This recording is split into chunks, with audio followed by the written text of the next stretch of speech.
Good morning at another opportunity po na makapag-share.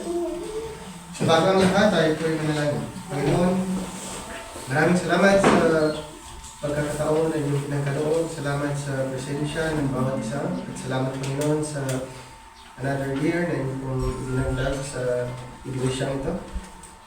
27 years of existence. Salamat Lord sa inyong gabayan at sa bawat isa.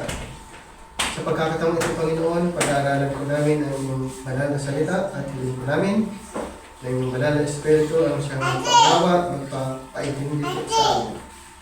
Sa po namin pinagkakatiwala ang lahat sa pamamagitan ng aming Panginoong Jesus. Amen. Okay, so ang tema po ng ating pag-aaral ngayon regarding growing together in faith. Tama? Growing together in faith. So, faith is essential for spiritual growth. Tama? Kayo ba'y naniniwala? Amen. Faith is essential for spiritual growth. Paano natin malaman na tayo ay lumago? Paano natin nalalaman na tayo ay lumago spiritually? So, minsan ito po ay mahirap na i-identify dahil hindi siya nakikita. Pero sa physical na part ng ating buhay, madaling makikita natin kung ang isang tao ay lumago o nag-grow, tama? Pero spiritually, ang hirap po na ma-identify ng isang tao ay lumago spiritually. Hindi po basihan na ang tao ay lumago dahil siya ay nag-exist ng matagal. Okay? So sabihin ng iba na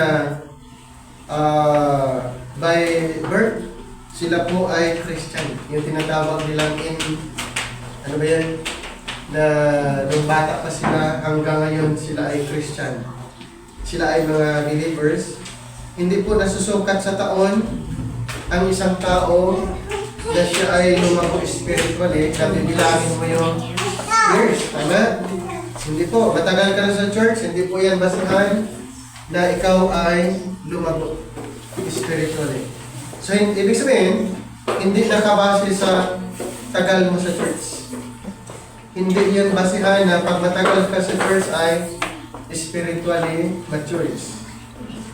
So, pag-uusapan natin, faith is essential for spiritual growth. Nasa natin kanina sa Romans chapter 5. Punta lang natin sa Romans 5:1 and 2. Therefore, being justified by faith, we have peace with God through our Lord Jesus Christ, by whom also we have access by faith into this grace wherein we stand and rejoice in hope of the glory of God. So ngayon, i-focus natin ang ating attention dito sa pananampalataya. Si Apostle Paul, mayroon siyang malinaw na description kung pag-uusapan natin yung faith. Sabi niya, faith is essential for spiritual growth. Bakit natin aralin kung paano lumago ang isang mananampalataya? Actually noon, before the conversion of Apostle Paul, before his conversion, ang faith noon ay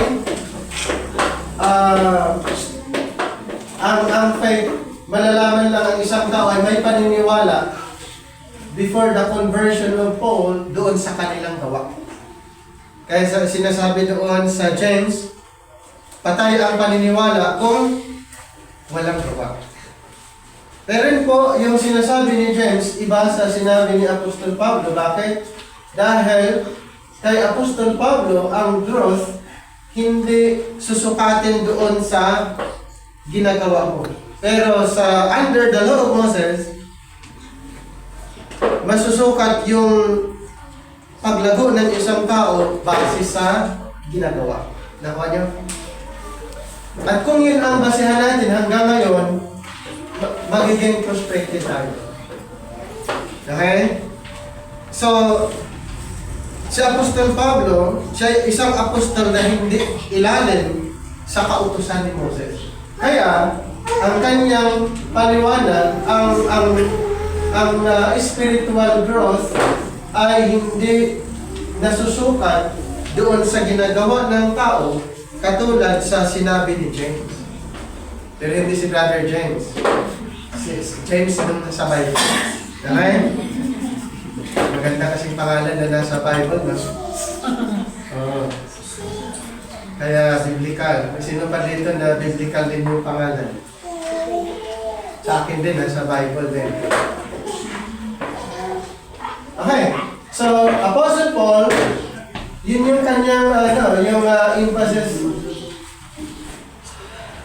Faith is essential for spiritual growth because the Christian life is begun, sustained, and matured by faith in Christ, not by human effort.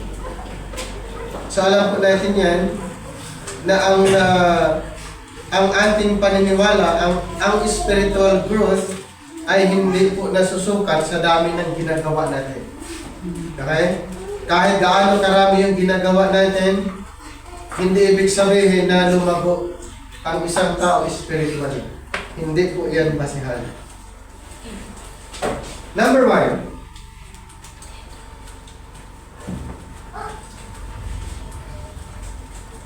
Spiritual growth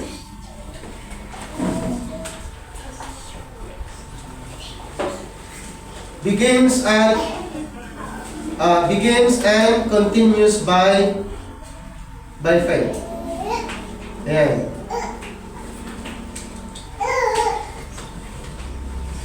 Spiritual growth begins and continues by faith.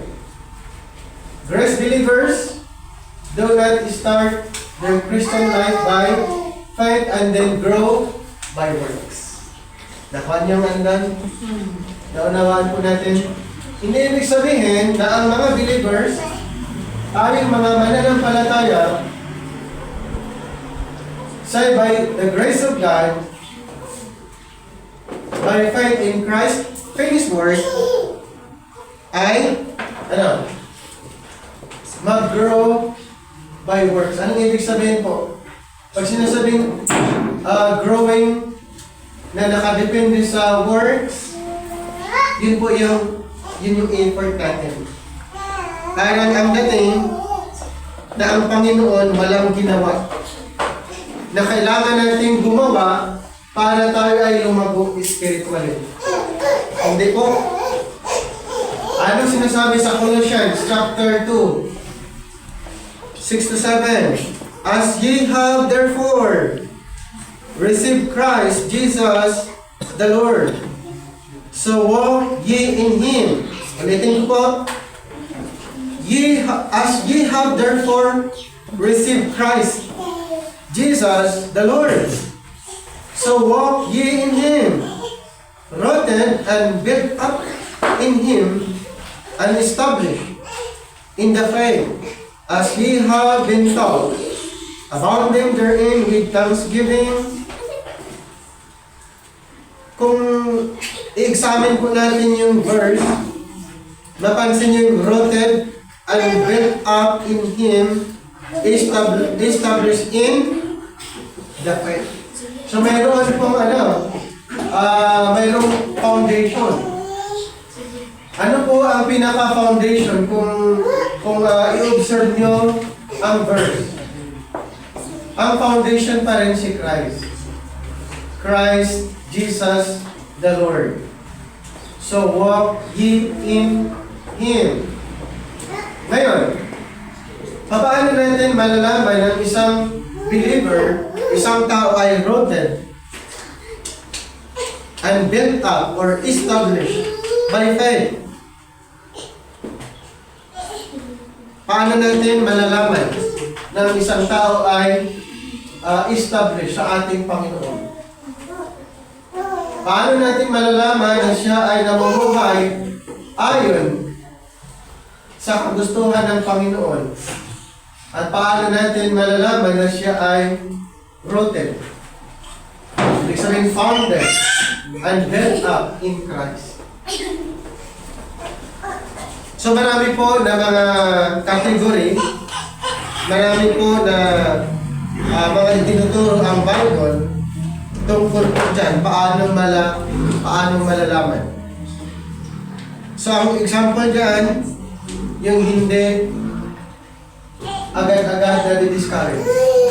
Diba yung iba, pag may problem, discourage agad, ayaw ko na. Pag may mga problema, parang kinakalimutan ang Panginoon at kini-question ang Panginoon, tutubak kay Diyos. So yun yung mga indication na ang isang tao ay hindi siya rooted and built up in Christ. Bakit po? Dahil mayroong tinatawag na complaining. Okay? Mayroong tinatawag na complaining. Galatians chapter 3, verses 2 to 3. Anong sabi? This only would I learn of you, receive ye the Spirit by the works of the law, or by the hearing of faith. Are ye so foolish? Having begun in the Spirit, are ye now made perfect by the flesh? Ano yung pinupunto ni Apostol Pablo sa Galatians? Ang nangyari po, ang mga believers sa Galatians, after na sila ay naligtas by faith, sila ay naligtas by the grace of God, and then later on, bumabalik sila sa kautusan ni Moses. Hindi si Apostle Paul, nagalit siya sa mga taga-Galatia. Dahil ang issue dito, sila na nga ay namumuhay na sa Espiritu. Sila ay nanampalataya sa panahon ng biyaya ng Diyos, ay gusto pa nilang bumabalik sa kautusan ni Moses. Idagdag natin yung Galatians chapter 4, verse 9. Galatians chapter 4, verse 9. But now, after that ye have known God, or rather are known of God, how turn ye again to the weak and beggarly elements, whereunto ye desire again to be in bondage. So, ipinaliwanag ni Apostol Pablo sa mga taga-Galatia na bakit pa sila bumabalik doon sa mga kautusan ni Moses na ito ay wala ng halaga. So, kini-question niya, ngayon ang tanong, sila ba'y nag-grow? Sila ba'y nag-grow spiritually? Hindi. Dahil ang galing nilang, pag hindi nila kaya, yung sitwasyon, agad nilang balikan yung dati.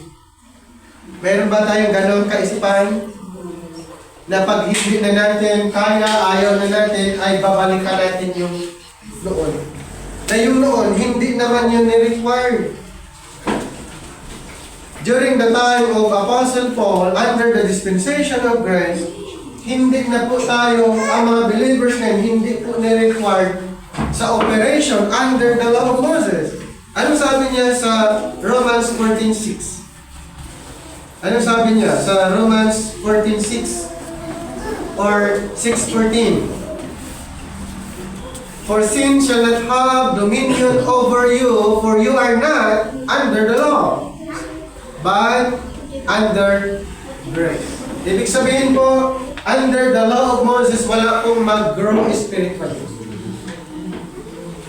Wala pong lumago doon. Walang mag-grow spiritually.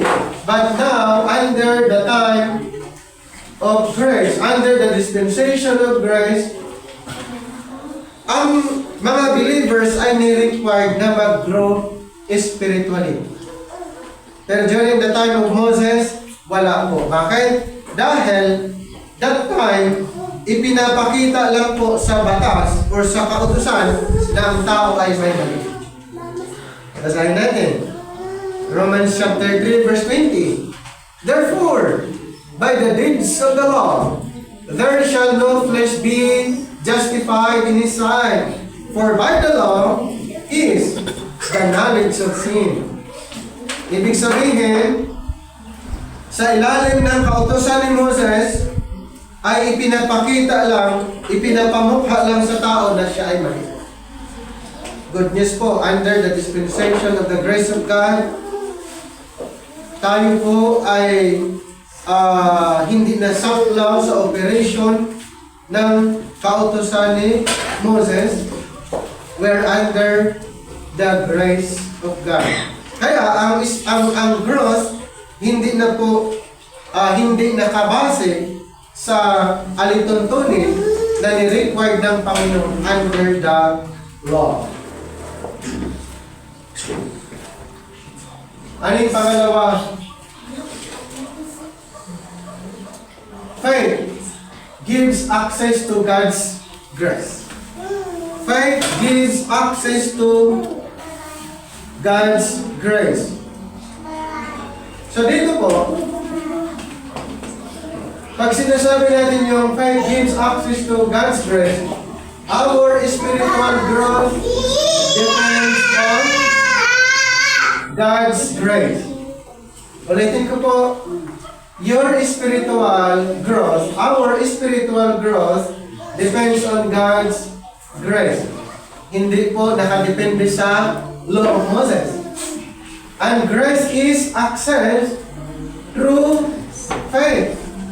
Through faith in what? Through faith in Christ's finished work. Doon sa cross. Hindi po yung sa ipinanganak. Okay, through faith in Christ's finished work. Bakit? Kasi yung God's grace at yung tao mayroong access by grace nung siya'y namatay sa cross. Wala pong ganon na description before his death. After his death, doon po na-emphasize na ang salvation by grace is our spiritual growth by grace. So doon po na nagkaroon ng malinaw na description after the death of Christ. Hindi po under the law of Moses. Hindi po na-emphasize doon ang God's grace before the death of Christ. Mayroong grace na na-mention noon, pero hindi katulad sa grace ng Panginoon after the death of Jesus Christ. Kasi noon, may mga ilan na mga naka-experience ng grace, katulad ni Noah, Abraham, Moses, at iba pa, sila ay mga selected lang. Kumbaga, ang mga tao ito, makakasumpong sila ng grace, makaka-experience sila ng grace base sa ginagawa nilang maganda. Pero after the death of Christ, ang grace niya ay para sa lahat. Hindi lang doon sa mga gumawa ng kabutihan. Ang grace ng Panginoon ibinigay niya para sa lahat. Kumbaga, available para sa lahat. Okay? So, spiritual growth, our spiritual growth depends on God's grace. And grace is accessed through faith. Without faith, ano po mangyayari? Growth turns into self-effort rather than dependence on God. Pero wala pong growth na mangyayari na nakadepende sa sarili natin. Laging sa Panginoon. Kung pag-usapan natin ang spiritual na bagay sa buhay natin, ay wala pong magagawa yung ating sarili doon. Kahit anong gagawin natin.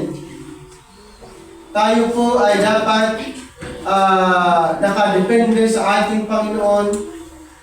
Yun yung gamit ng paniniwala.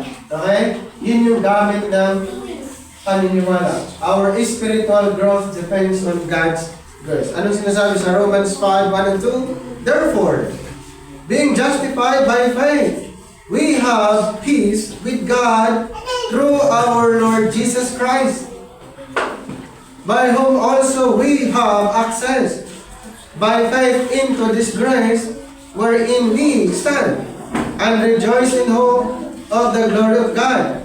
So sa verses 1 and 2, mapansin niyo po, our justification by faith. Alam niyo yung salitang justification? Yan po ay isang legal term. Diniklara ng Panginoon na ang tao ay walang kasalanan. Diniklara ng Panginoon na ang tao ay not guilty. Inaalim ka na. Kailan po nangyari yun? Na tayo ay na-justified by faith in Christ's finished work. And then after that, we have peace with God through our Lord Jesus Christ. So, justification natin by faith. And then after that, meron tayong peace. Meron tayong peace and then meron tayong access. Okay, meron tayong access by faith into this grace.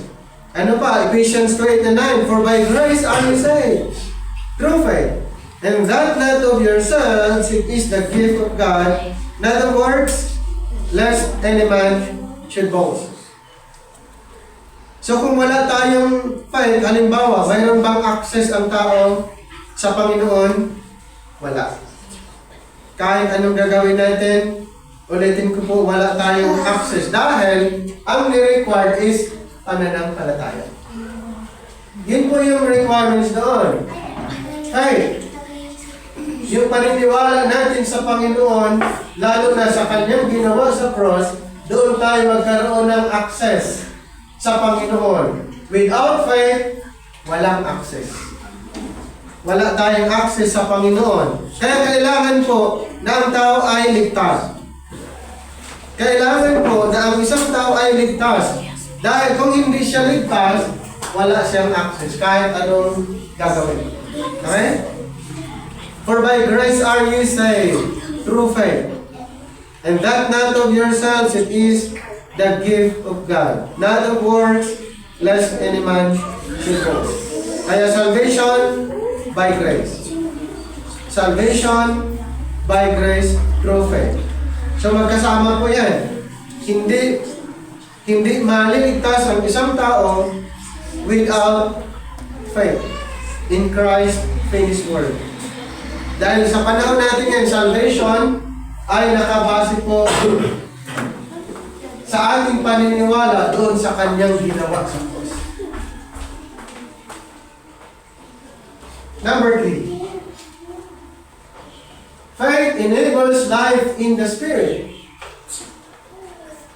Spiritual growth comes from living by the Spirit, which requires faith rather than reliance on the flesh of the law. Ito pang good news mga kapatid, na pag ang isang tayo naniniwala sa ating Panginoon, siya po ay siniliyuhan ng Espiritu. Ephesians chapter 1 verse 13, in whom ye also trusted after that ye heard the word of truth, the gospel of your salvation, in whom also after that ye believed, ye were sealed with that Holy Spirit of promise.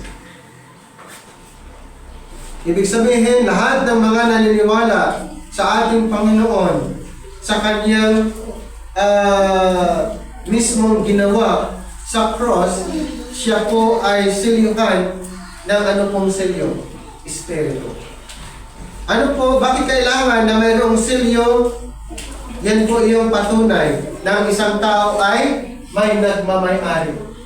At ang nagmamay-ari ang Panginoon. Kaya ang tao na ligtas, may karapatan siyang tawagin na ang Diyos, ang Panginoon na Lord. Okay? Lord Jesus. Kung balikan natin yung na-mention din sa Galatians chapter 5, verse 5. Sa verse 5 muna tayo sa Galatians 5:5. For we, through the Spirit, wait for the hope of righteousness by faith. And then sa verse 16, this I say then, walk in the Spirit, and ye shall not fulfill the lust of the flesh. So, pag ang isang tao ay nanampalataya, mayroong silyo na espiritu, ngayon, ang condition ay dapat mabuhay tayo na ayon sa mga bagay patungkol sa espiritu. Isa pang good news, ang mga believers ay tinatawag din templo ng espiritu. In 1 Corinthians chapter 3 verse 17, verse 16, know ye not that ye are the temple of God, and that the temple, that the Spirit of God dwelleth in you? If any man defile the temple of God, in him shall God destroy. For the temple of God is holy, which temple ye are. And then chapter 6, 19 to 20, what? Know ye not that your body is the temple of the Holy Ghost, or the Holy Spirit, which is in you, which ye have of God, and ye are not your own. 20, for ye are both with a price. Therefore, glorify God in your body and in your spirit, which are God. So ano po ang punto doon? So faith enables life in the Spirit. So nandoon pa rin yung paniniwala. Ibig sabihin, wala pong mangyayari, hindi po mag-perform ang Espiritu sa buhay ng isang tao kung wala ito. So kailangan, napakahalaga po yung faith. Paano mag-grow ang isang tao spiritually? Paano mamuhay ang isang tao spiritually? Wala namang paniniwala. Okay? So paano mag-grow ang bawat isa?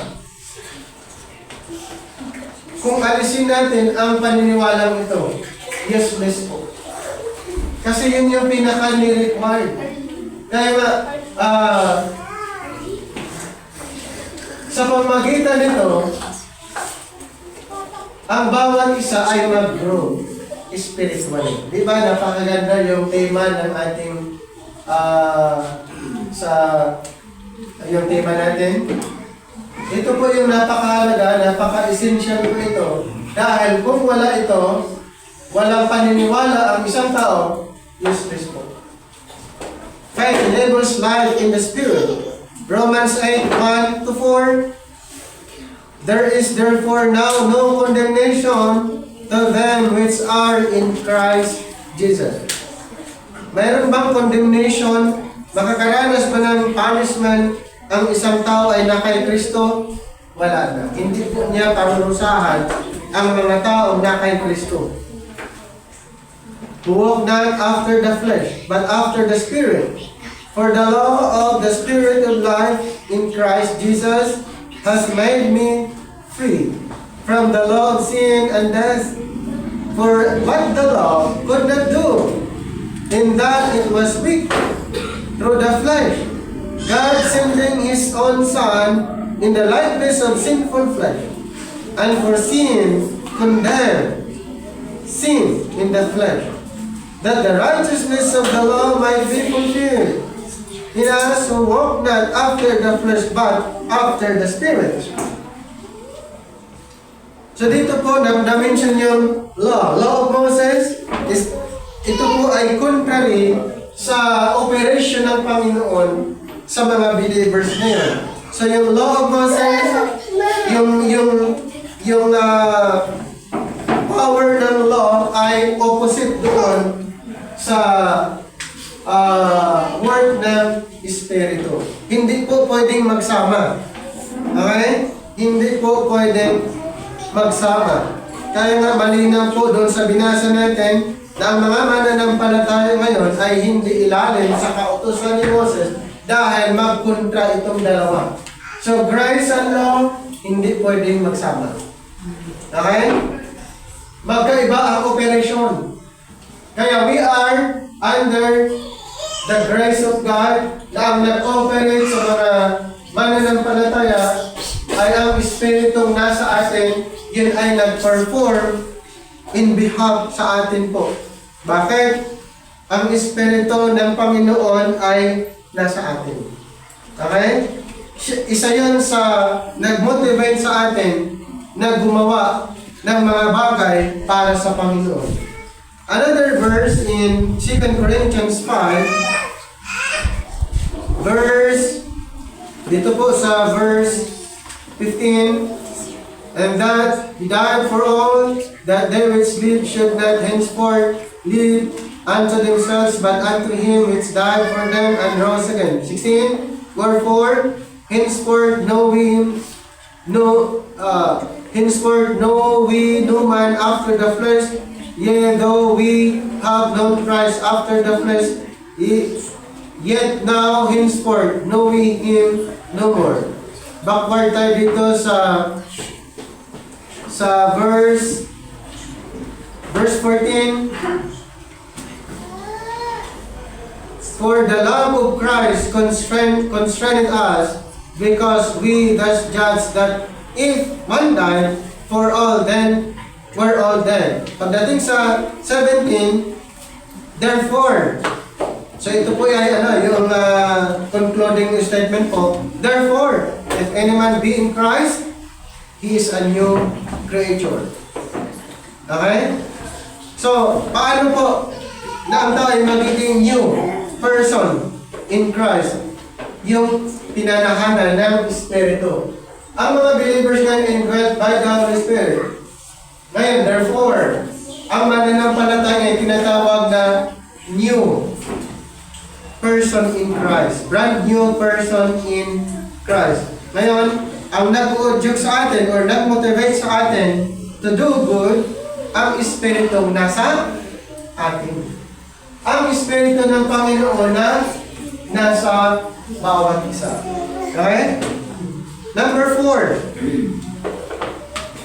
Faith sustains believers through trials. Paano to? So, lahat ng mga believers nakakaranas ba ng mga trials, sufferings, at yung anumang mga circumstances, challenges? Yes. Hindi ibig sabihin believer ka, exempted ka sa mga sufferings, exempted ka sa trials, challenges, or kung anumang mga pagsubok. Hindi po tayo exempted. Kasi si Satanas ay isa sa ginagawa din ni Satanas, yung nagbibigay ng mga kung anumang mga problema, kung ano ang mga gagawin niya mga distraction. Pero ang tanong, sa mga suffering, sa mga challenges, trials, ay agad-agad ba tayo na manghihina? Sufferings plays role in spiritual maturity. Faith helps believers focus on eternal realities rather than temporary hardships. So, ibig sabihin, hindi tayo mag-focus doon sa sitwasyon na yon. So, kailangan pa rin yung faith. Paniniwala pa rin ang kailangan. Bakit? Instead na mag-focus ang isang tao doon sa sitwasyon, hindi na. Ang focus natin, i-focus natin yung ating kaisipan doon sa eternal realities. Yung sa mga bagay na pang-eternal. Anong sabi sa Colossians chapter 3? Colossians chapter 3, verse 2. Set your affections on things above, not on things on the earth. So, ganun po ang isa sa gagawin faith helps believers focus on eternal realities. Kasi pag mag-focus tayo dun sa hardship, dun sa problema, dun sa mga pangyayari, hindi mo na maisip ang Panginoon doon. Bakit? Ang iniisip mo na lang yung problema.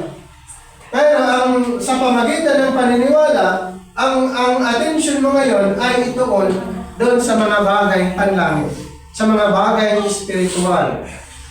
Dito tayo sa 2 Corinthians 4:16-18, for which cause we faint not. But though our outward man perish, yet the inward man is renewed day by day. For our light affliction, which is but for a moment, worketh for us as far more exceeding an eternal weight of glory.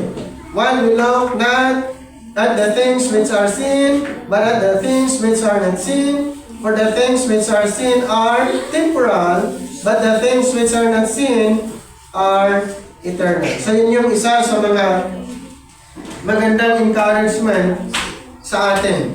Instead of focusing sa mga hardships, focusing doon sa mga trials, challenges, i-focus itoon natin ang ating kaisipan sa mga bagay spiritual.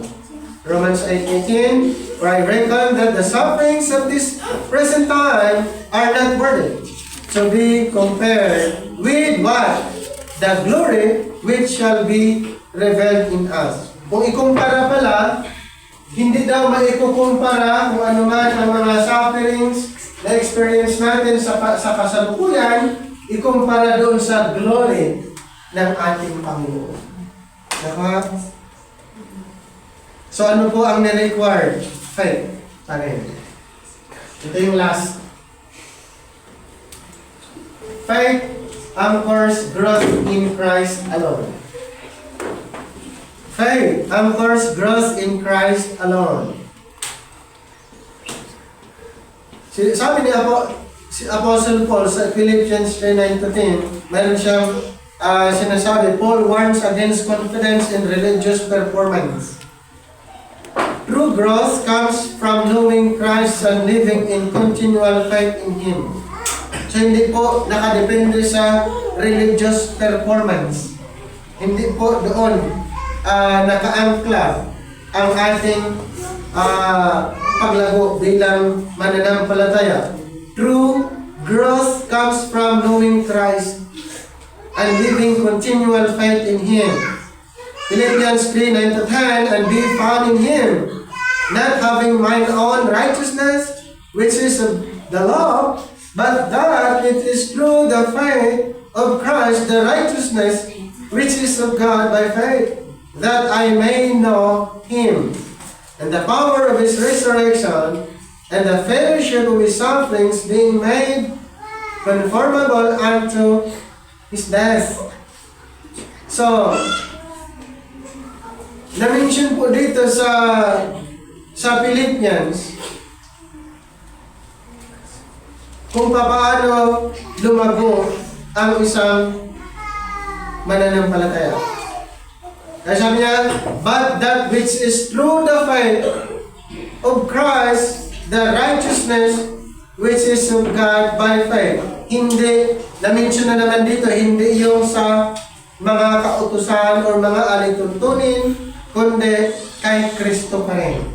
Galatians 2:20, sabi niya, I am crucified with Christ, nevertheless I live, yet not I, but Christ, But Christ liveth in me.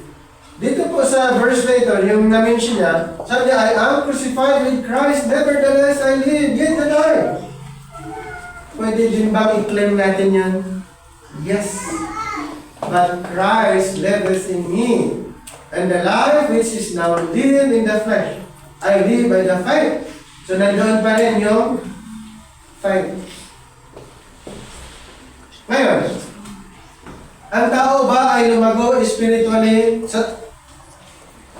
base doon sa kanyang sariling ginagawa? No. Hindi mag-grow ang isang tao spiritually kung nakadepende sa sarili niyang ginagawa. Ito po ay nakadepende, ito po yung pinaka-source, ito po yung pinaka-foundation, yung ating paniniwala sa ating Panginoong Jesucristo. Faith is not just the entrance into Christ's body bilang believers, hindi lang yun ang sabing believers. It is the pathway of spiritual growth. Hindi lang magtapos doon na ikaw naniniwala, ayaw mo nang pumunta sa church. Hindi lang ibig sabihin ikaw ay naniniwala, ayaw mo na umattend ng mga church activity. Or hindi ka na umattend sa every Sunday service. Hindi po. Paano mag-grow ang isang tao? Dapat continuous po. Yung ginagawa natin every Sunday, fellowship, yun po yung indication na ikaw ay lumago, unti-unting lumago spiritually. Paano kung ayaw mo na? Mayroon pa bang paglago, ayaw mo na makipag-fellowship, ayaw mo na magsimba, ayaw mo na mag-aral, ayaw mo na basta iniisip mo lang, basta may Panginoon ako. Wala pong ganon. Hindi ka mag-grow spiritually pag ganun po, na inayawan mo na lahat, basta ang sa isip mo na lang, may Panginoon ka. Hindi po. Faith is not just the entrance into Christ, it is the pathway of spiritual growth. Believers grow as they continue. Di ba? Continue to trust Christ, rely on His grace, walk in the Spirit, endure trials, remain rooted in Him. Yun po yung kailangan natin mga kapatid. Kaya, growing together in faith ay napakahalaga po. Okay? Faith is essential for spiritual growth. Manalangin tayo. Panginoon, maraming salamat sa pagkakataon ito na inyong pinagkaloob. Salamat sa mensahe na aming napakinggan na ito po ay mananatili sa aming puso't isipan na isang buhay po namin na kailangan po ang bawat isa lumago spiritually. Tulungan niyo po kami, Panginoon, na sa aming pananampalataya na ang bawat isa ay mag-grow spiritually. Maraming salamat po at sa namin pinagkakatiwala ang lahat sa pamamagitan ng aming Panginoon Jesus. Amen! Amen.